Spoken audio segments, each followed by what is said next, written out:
let's bring on a current catcher from the New York Yankees, Jose Trevino, joining us right now. And he's been listening at least a part of it. So, Jose, help me out, please. The Chrome rules. Can we have oven mitts in the back pocket? Please tell us not only your thoughts, but what is acceptable in the big leagues these days and for the little leaguers to look up to. No, I don't think any no oven mitts in your back pocket, man. Get those, keep them in the dugout. When you get on base, have somebody come out or the first base coach to do that. I'm with AJ on this. I think it'll slow you down, especially as a catcher. I think it'll slow me down a little bit. That's your big butt that'll slow you down. That's what's going to slow you down. Hey, you're thinking of the guy in Seattle, Kratz. Don't try to put Trevino in the big dumpers category now, okay? He's a Texas form. He's a Texas version of big dumper. That's okay. That's how you can squat. That's how you can do your thing. You got to have a little cushion. Oh yeah. What's acceptable though? What do you like that guys have accessory wise where you're like, they don't really need that, but I like it and it makes them play better because they feel good? Man, it's up to you. But as catchers, you can't even wear a chain because if you get a ball off the chest, the indention of whatever's on your chain is going to be left on your chest for a couple hours. So, I mean, as catchers, we'll get the wrist tape. We'll get a couple wristbands, cool batting gloves, some eye black. But as catchers, man, you got to be careful because usually if it hits a bracelet, it's probably going to bust, or you just can't wear it. It's uncomfortable. Wait, you get cool batting gloves? Like, I love Franklin. I used Franklin all the time. But when I was playing for the Yankees, you've seen G's gloves. Like, he has G all over his gloves. Think about my two initials. I can't be putting that on no equipment. Like, no, you can't. I just get the stock equipment. You can't put E and K anywhere on your baseball equipment. That is just negative vibes. Yeah, you don't want that. You don't want that. I wore Nike. They used to make me cool stuff all the time. And did you wear it? Maybe you guys should have worn Nike. I mean, batting gloves, wristbands. Did you wear all that stuff? Hell yeah.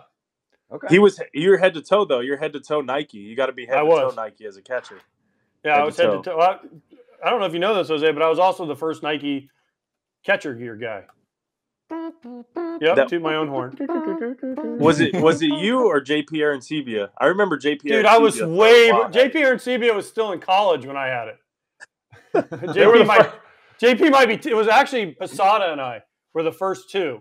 Oh, they came to me and said, "Hey, we're going to try these out. Do you think you'll do it?" And they came to me in the offseason and brought me a bunch of different gear. And Posada and I collaborated, and we made the original Nike gear. And we had it forever. Now they've changed it. It's way better now, but. Can't wait for the 30 for 30 on that. Oh yeah, totally. Jose, tell them about what gear you get when you're a guy that has to be up and down for the first 4 or 5 years of your career. Tell them what kind of gear you get and how those boys treat you. You'll get that stock gear from like 2 years ago, and you're just grinding with it. And if it stinks a little bit, just spray it down, wash it, hopefully just throw it outside and let it dry. None of that custom yet. You don't get none of that custom gear yet. I mean, you're on the custom now. I rocked that All-Star gear. I get it. Yeah, but you bounced. You ain't royal. You ain't loyal. You went straight to Nike. You went for that cash. Everybody getting tips. I get it. Jose, speaking of, I do have a question, not about catching gear. So I want to hear the story because I read about it today and I never heard anyone do this. You were an A-ball. And Howard Johnson was your manager, and you lied, and you said you called the GM. You told him you called the GM because you had a doubleheader, and you said, "Oh, they said I could do it," and then you played both ends of the doubleheader, which I respect the hell out of. Yep. And then they found out afterwards, and they were like, "Hey, well, he lied.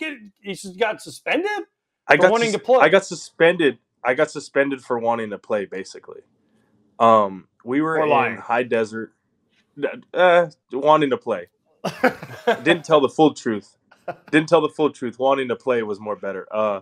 But we were in high, and I think we were close in like the standings with Lancaster, and I had been hot. I was swinging a good bat, and I felt good catching. My body felt fine. So I went to the manager, to Hojo, and I was like, "Hoj, like, yo, let me let me catch both of them. And he's like, you're crazy. I can't do that. I'll get in trouble. And I was like, no, man, I'll call Chris Briones and I'll call, whoever I need to call. And he's like, okay. He's like, let me know what they say. So I ended up calling them. And then our catch coordinator, Chris Briones, actually was like, probably not a good idea. I wouldn't do that. I don't think it'd get approved. And I was like, all right, thanks. And I just hung up. And then I went to Hojo and I said, Hoj, they said yes. Like, we're good. I love that. Did you guys find him but suspended? Hojo was like, are you sure? And I was like, yeah, Hoj, you're good. Like, let's do it. We're good. And he was like, all right, Trevi, whatever you say. And how'd you do? Yeah. I think the first game I got a few hits. The second game, maybe I got a hit and a walk, maybe. I don't really remember, but I know I played both games. That's a I think I down day threw out in a high couple desert. guys too. Yeah. Yikes. Wait, you got suspended though, right? You got suspended after that? Didn't they suspend you? I got suspended 3 games. No baseball activity. No Oh. baseball activity. What? So and I was swinging it well. And then I ended up getting cold after that. So I was like, you know what? Screw it. I'm going to blame it on them. That's y'all's fault. That's why I'm not hot anymore. I hear that. That's I hear bad that. development. Also- that is poor development. Okay, though. so also in that same story where they were telling this story, Howard Johnson, who was his manager, they wanted to send Jose to Double-A, and he said, no, we're keeping him in A-ball because I want to make a playoff run. So he screwed Trevino out of going to Double-A so Howard Johnson could get a better record at A-ball. Wow. Dude, no. Okay, all right, here we go. All right. I didn't know this. So I didn't know Hojo said something like, I didn't know that was happening. What I was questioning was like, why am I not going to Double-A? I was doing well. And then there was a sign in right center field that said like, you belong here. And it was like a Budweiser sign or something like that. And I kept looking at that sign. It was almost like, getting clues from the outside or whatever, deja vu, whatever people say. And I'd look at that sign forever. And I'm like, man, do I really belong here? Like, why am I not going to Double-A? Like, what's going on? And sure enough, like, I find out that Hojo was like, no, he could stay here. And then the farm director had come into town and was like, we want to see if you can win another championship with this group of guys. And I was like, you know what? Like, screw it. I got you. I'm going to go win another championship. And then sure enough, we ended up winning. So, yeah. This guy's a winner, and he posts. Yeah? And he gets in trouble for I love posting. it. I love it. It's great. That's the best story. Jose, you know who never had that problem? Kratz, because he's like, you want me to play 2 games in a week? Nope, I'm out. Nope, sorry, suspend me. I'm not playing. Suspend me. No, the minor leagues was way different. Way different. Dude, I was so pissed off. I went in the office and I was like, dude, like, you're going to suspend me. Let me get this right. I sat there and I was like, let me get this right. You're going to suspend me for wanting to play more baseball when you got guys in our clubhouse who don't even want to be on the field. And they were like, that's not the reason. I'm like, no, that is the reason. Like, this is what we're doing. You're suspending me because I wanted to play a lot more baseball. Sorry. Like, that's what I'm getting out of it. And sure enough. That's freaking wild. It's unbelievable. wild. When I read it was that actually, today, I couldn't believe it. Corey Ragsdale, who's the first base coach for the Rangers now, was actually in that. And I know deep down inside, Rags did not want to suspend me. And I knew deep down inside, Rags was like, dude, that's the biggest G move I've ever heard in my life. I knew he didn't want to, so I knew it came from a little bit up above, which I respect. But at the same time, I was like, I didn't need to get suspended. So you can't. So you learned from that whole thing. You can't lie, right? No. No, you didn't. That could be a lie right there. You still think you're right, but anyway, we're gonna go into more pertinent stuff, more local things. What since the Cleveland start, or right before the Cleveland start for Mingo, for Sunday German? What did he change? Because in that start, the dude, and the second part of my question is going to be how he was only at 8 1/3. But what did he change? Yeah, so obviously I know what we'll get to here in a little bit. the whole sticky situation, man. It's different because It's sticky. nobody really knows like what's too sticky, what's not sticky, like what is like, is it somebody's discretion? Like, dude, Domingo's been really good the past few starts, and he throws like, there's guys that talk about it. Obviously, there's guys that talk to me, hitters that talk to me, and they're like, dude, like it seems like he throws like 3 different breaking balls, which we only call it one breaking ball, but receiving it, you can tell when a guy has like a downer or like a sweeper or like kind of cutterish. You can tell that, but we just called it one breaking ball, and he just throws the different ones. So like, guys are like, dude, the breaking ball is like really good, and he he has 2-seam, 4-seam, and he locates both sides of the plate, and he has a really good changeup, swing and miss changeup. So as a righty, you got to respect that. As a lefty, you're like, all right, I got to figure out how to hit this dude and get something in the air. But I know people are gonna, obviously be like, oh, well, he's using sticky stuff. Like, dude, like I watched Domingo, and he just sits there and he's like, all right, grabs the rosin, like, all right, let's go, like we're good. And I know like there's a video floating around about him having something on his pants, and I know that real baseball players know what was on his pants, and it wasn't sticky stuff. So real baseball players know, like, oh, he obviously just took something out of his mouth, so that's what was on his pants. That's what Yes. the show does. We knew that. We said that. We said that yesterday morning. There it is. We all know. We pointed it out. Of course, Kratzy. Yeah. But I mean, that's what I said. I said that's a big old hog that he just pulled out of his mouth. But my thing is it a concerted effort? Because I started looking into your numbers with Mingo, you and Higgy, not just you. Is it a concerted effort to throw one pitch more than another? Because the numbers say it is. And is that something that you guys have been trying to do and he's had success with? Maybe not. Everybody's got the numbers. Everybody's got the numbers. Yeah, but the thing is 2 different catchers. Like, we might call a different game, but we understand like this is what we need for him to be successful. If it is, it's not intentional. Like, we're just going out there with our game plans and going with it, Okay, so let's go direct here. What has he said since? Like, did you talk to him about it? And I want to make sure we double down on something that comes up multiple times a week. We have multiple players on this show every day talking to big leaguers, and then me as a side piece. So what can the league do to fix this shit? Because everyone is lost. Dude, we do therapy multiple times a week on this show because we can talk about it and be like, no one knows. And the ump after the game is like, it's definitely not rosin. How the fuck do you know? But that's the thing. Like, I respect the hell out of the umpires, man. Like, I respect they have a tough job. Like, I respect them. But at the same time, like, I don't know what they can do. I have no clue. Like, this is going to be a hard thing to like for everybody to grasp, because what's sticky, what's not sticky, and what everybody knows is that you get enough rosin on your hand, you can make it sticky. And then not only like the thing about it is like whenever you have rosin, like they rub the baseballs up with mud, right? So like people are always saying like, oh, well, his hand's dirty, and it's like, dude, like there's mud on the baseball already.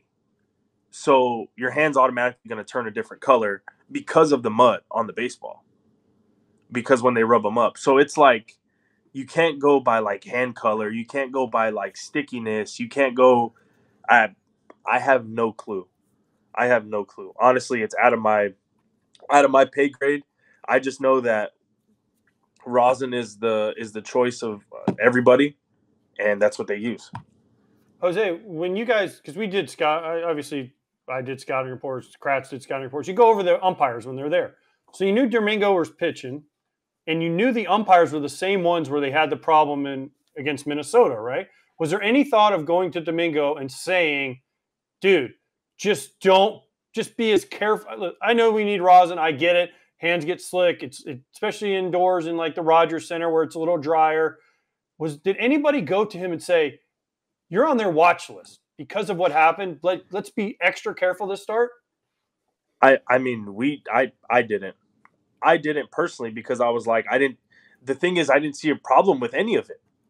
So that's the thing. Like, they checked him when he went out. They checked him when he came back in. Like, I was like, all right, whatever. Like, it's fine.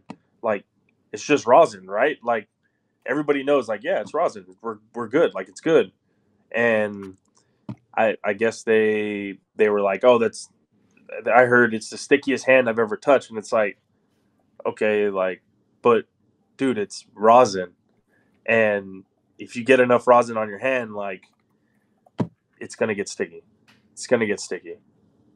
And different people sweat differently. There's so much. Like, to me, like, I think it's got to be judged based on spin rate. If somebody's spin rate doesn't go up, which Mingo's didn't go up, leave it be. You don't even need to touch people.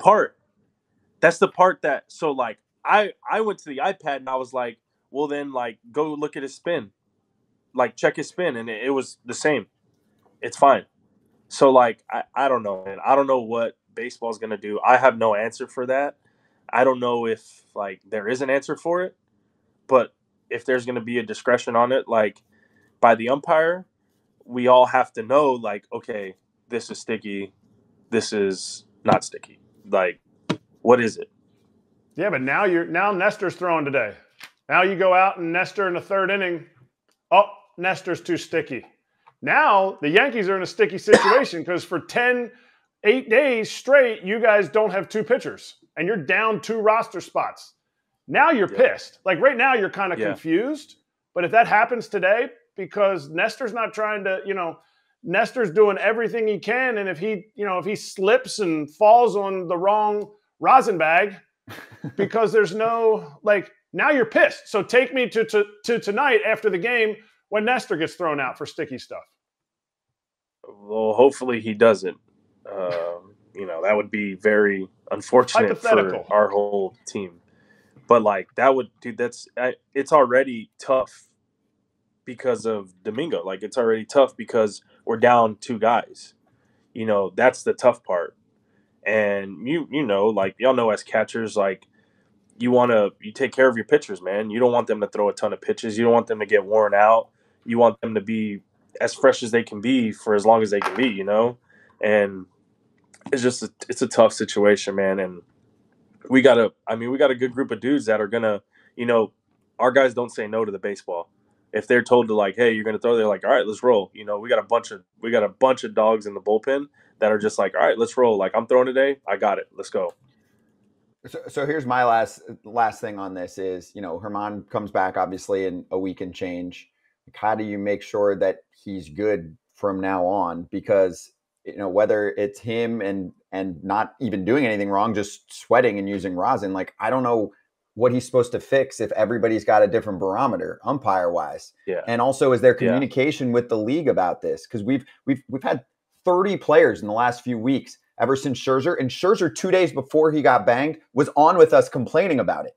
So I'm like, you guys are players. There's got to be somewhere to go. I mean, the guys that work in the league office, the former players that work in the league office, like, they need to get phone calls and be like, yeah, we need to figure this out, because, like, we're losing players and we don't even know why. Yeah, but I don't think anybody does anything about it until it happens to one of their guys. Mm-hmm. You know what I mean?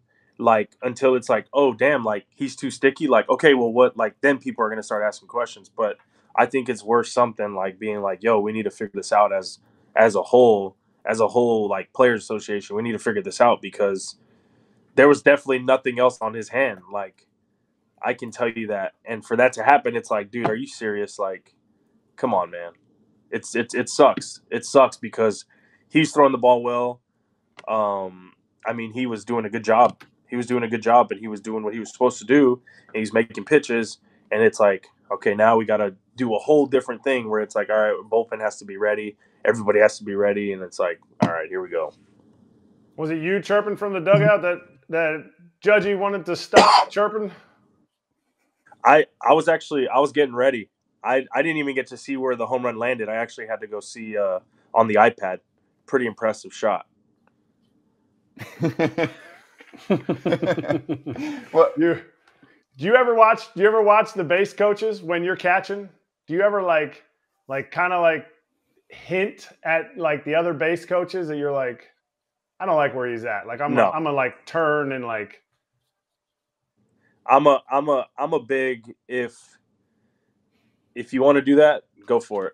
But like I'm more worried about my guy executing the pitches, and I know what my guy can do to get your guy out. So obviously, like there's a lot of stuff that goes on, whether it's pitch tipping, whether it's anything really. Like as catchers, it's on us to keep it clean, to help keep our pitchers like, hey, like that looks a little different. You need to clean that up.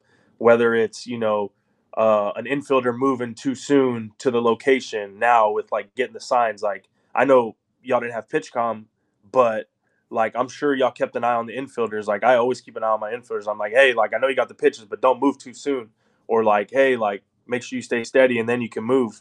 But like I'm always looking around. But if the base coaches want to do that, I just think it's too hard with pitch comm. Like there's no way. There's no way. PitchCom should eliminate this, right? Because you're just pressing buttons, and now you cover it with your glove. So you cover with your glove, and then you push the buttons. So that's what the one thing about this when they said, it was Judge Aaron was looking at the dugout, which kind of whatever. We're just going to go with that.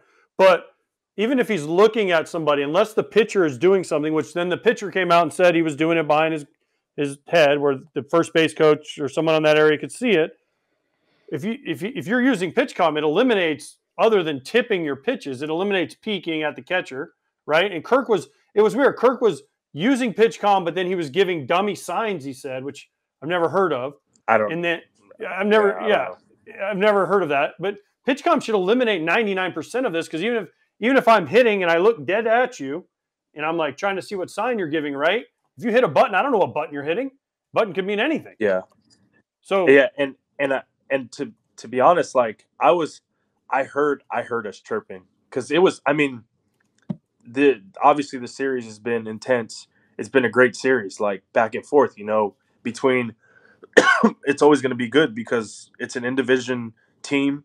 We want to win. They want to win. It's going to be up to standards, man. This is good baseball. This is great baseball.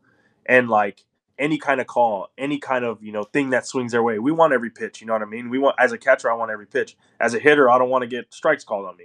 So like when I was getting ready, I was down in the staircase. I was, moving around, getting loose. And I heard, we were chirping. Everybody chirps, man. Like you can yell in that place. When the music's going on, you don't hear anything. So it's like, oh, whatever. But like we chirp. And I think we were chirping a little bit too much. But I think the other day we were in Tampa, and you can hear everything there. Like people yelling, people like, oh, you suck. Like, like you can hear all that. So like the places are different. But for me, it's like, dude, like if we're going to chirp, we're going to chirp. Like, sorry about it. But at the end of the day, I remember being in the tunnel, and I remember hearing some chirp. And then I just remember hearing a really loud sound, and I was like, oh, damn, did he hit it out? And I went out there, and I was like, oh, man, where'd it go? And they were like, yeah, it's way gone. he seemed kind of, and he's the captain, he seemed kind of pissed at you guys when he spoke afterward. Like, did he come into the dugout or the clubhouse and be like, shut the fuck up?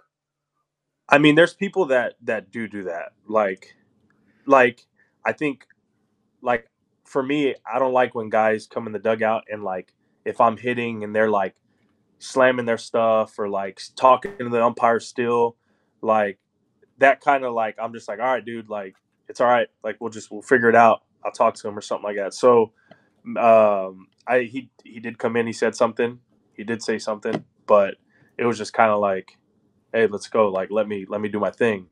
But I personally, I'm like, yo, like we'll figure it out later. Maybe you can talk to him, go watch the pitch, that kind of stuff. So, because it happened to me yesterday. Like I didn't agree with some calls, and I came in the dugout, got dressed, came out, and I was like, DJ, and I had my conversation with DJ, and I'm like, hey, this is what I'm thinking, this is what I'm seeing. Like, if they're gonna do that, if they're gonna get that pitch, I want that pitch. If you're gonna call that on number 99. You need to call that on their guys, like that kind of stuff. You know what I mean? And that's just regular baseball stuff, as catchers would know. Yep. This series is freaking awesome. Like you said, it's been entertaining as Good hell. series, man. It's really good for baseball. So I got to do one more on a funny note because I'm watching the game, 2 nights ago. And at first, because everyone saw it, it was beautifully captured by both broadcasts. John Schneider's like, "Shut up, fat boy."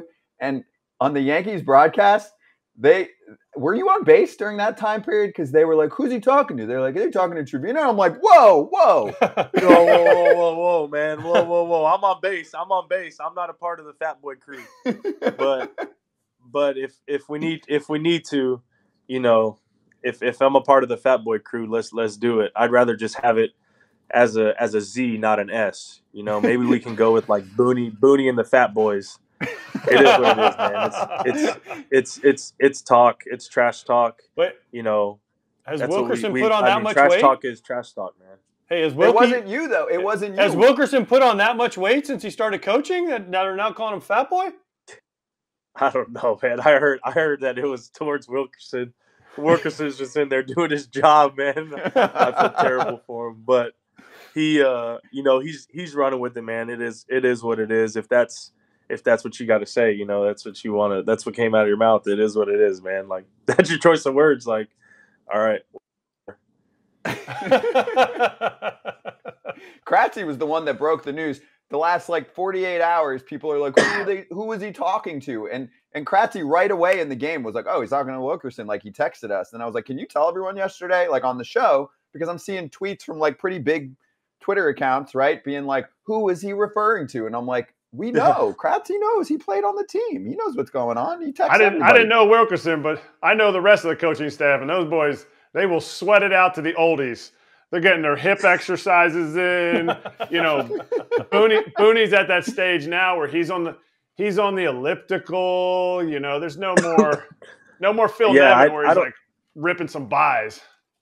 I think Luis Rojas passes the Fat Boy line. That dude is pretty big. Casey Dykes is also very, very jacked. So going down the list, process of elimination, I think we all kind of figured out who it was, and it's just like I said, it is what it is, man. Whatever. That's your choice of trash talk. Like that's what you got. That's what you got, man. I know Schneider too, man. I came up playing against Schneider. He was a manager for low A or for Vancouver. short season in Vancouver. So he was a coach for me. I went to the All-Star game with him, so I know him. But I mean, just hearing that, it's trash talk, man. It is what it is. That's what we love. That's what we love. We love the trash talk. Trash talk's the best, Right. Posey, that's my first roomie ever. We got drafted together. First roomie ever. Talk about swag. We started this all off with chrome. This man had so much chrome. He was chromed out for a 13th round University of Delaware catcher. Tons of chrome. Yeah, he was a catcher. I remember talking to him about catching a lot and stuff. But yeah, chromed out, man. I don't think I can Glaber's always giving me crap about not having a bunch of swag on my catcher's gear and not having gold or platinum on there. I'm like, dude, it's like, just give me the damn gear and let me just go out there and play. In the end, it's just I just want to freaking play baseball. Trash talk, no trash talk, tipping, no tipping, whatever it is. Let's just play the damn game and let's do this. Jose, I got to tell you, if Glaber's giving you a hard time, I just checked my underwear because I have 2 pair of underwear that Glaber gave me for myself. So I have Glaber Torres underwear. He's got his own underwear line. So if you're not on that train, you better get some. It's probably all chromed out too. It's probably chromed out. So nice. It's so nice. Oh yeah. Hey, last one for you, Trevi. We got a question from NYY News TV. He goes, can you ask Trevi what he's seeing potentially that's hurting Cortez over his last couple of outings? He was sick from front to back last year, right? Start to finish. So is there anything you're noticing lately? Obviously, I know we're not giving away game plans here, but just for execution. No, man. I mean, just executing, man. Just executing. Nestor's at his best when he controls all sides of the plate, you know, and he's been doing a better job of that lately. And I have no doubt that, you know, he's gonna be good tonight. You know, Nestor, it's just like everything, man. Like everybody goes through a stage and then you come out of it. But I fully believe in Nestor. You know, he's a great pitcher, and I think he's gonna hop back on the train and be fine. Good shit, dude. Have fun. Enjoy the final. Yeah. It feels like a playoff series, at least for us watching. So have fun out there, man. Yeah. Enjoy. Yeah. No, for sure, guys. I appreciate it. Hey, Thank when the trash talking starts, just hide, because that way Schneider won't yell at you and call your name. You know? So make sure you go down the tunnel, okay? You can take it.